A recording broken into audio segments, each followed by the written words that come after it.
আর আমার রেসিপিগুলো তোমাদের যদি ভালো লেগে থাকে তাহলে একটা শেয়ার করে দিও।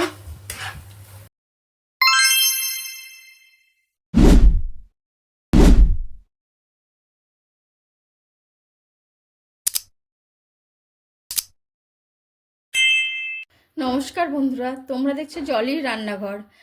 আজকে আমার রেসিপি সিমের ভর্তা। তা ভর্তা তো অনেকে অনেক রকমভাবে করেছো, অনেক কিছু দিয়ে করেছো। তা এইভাবে একবার সিমের ভর্তা করে দেখো, অসম্ভব টেস্টি হয় খেতে। তা চলো ভর্তাটা রেডি করা যাক। তার জন্য নিয়েছি সিম। আর এটা কিন্তু আমার গাছের সিম। আমার একটা গাছ হয়েছে, সেখানে একটা কি বলবো, একটা দানা পড়েছিল, সেখান থেকে গাছ হয়েছে। তাই সেই গাছের সিম দিয়ে আজকে আমি ভর্তা তৈরি করছি। তা গাছটাও তোমাদেরকে আমি দেখাবো।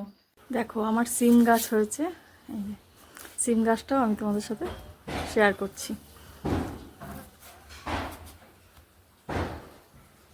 গ্যাসে কড়াই বসিয়ে দিয়েছি, তার মধ্যে দেবো একটু জল।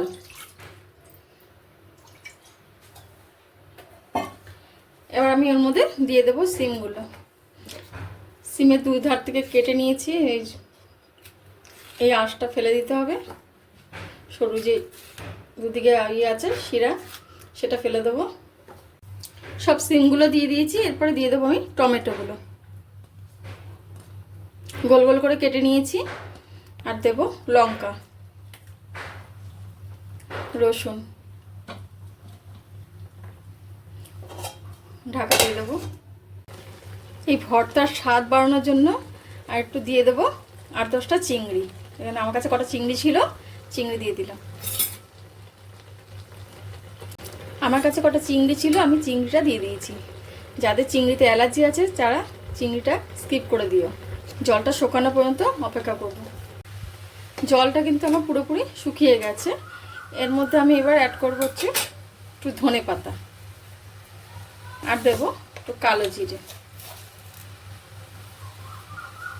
এটা দিয়ে একটু নাড়াচাড়া করে নামিয়ে নেব। ঠান্ডা হলে একটা পেস্ট করে নেব। ওদিকে সিমটা ঠান্ডা হতে দিয়েছি, আর এদিকে আমি একটা কড়াই বসিয়ে দিয়েছি। তার মধ্যে দিয়ে দেবো সর্ষের তেল। তেলটা গরম হয়ে গেলে দেবো একটু শুকনো লঙ্কা,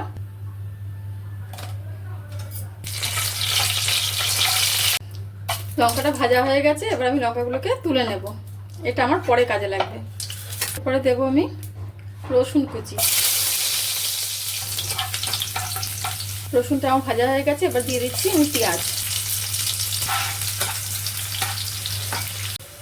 সিমটা আমার ঠান্ডা হয়ে গেছে। এবার আমি এটাকে মিক্সিতে দিয়ে দেবো।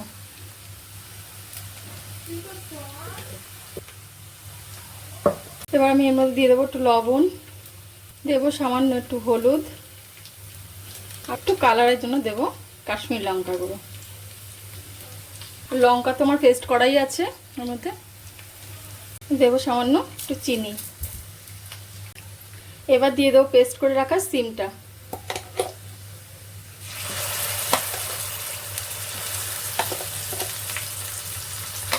ভর্তাটা আমার রেডি হয়ে এসেছে। আর আমি ওই পেঁয়াজ ভেজেছিলাম, পেঁয়াজের থেকে অল্প একটু পেঁয়াজ আমি ভাজা তুলে রেখেছিলাম, সেটা তোমাদেরকে দেখানো হয়নি। সেই পেঁয়াজ ভাজাটা আমি এখানে অ্যাড করে দিলাম। একটু তেল আর একটু পেঁয়াজ তুলে রেখেছিলাম। আর যে লঙ্কাগুলো ভেজে রেখেছিলাম ওগুলোকে আমি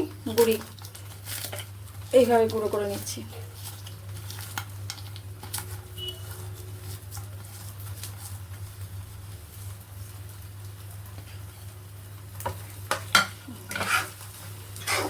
তৈরি হয়ে গেল আমার সিমের ভর্তা। এটা কিন্তু গরম গরম ভাতের সাথে খেতে দুর্দান্ত লাগবে। আমি তো এটা গরম গরম ভাতের সাথে খাবো। তোমরাও একবার এটা ট্রাই করে দেখো।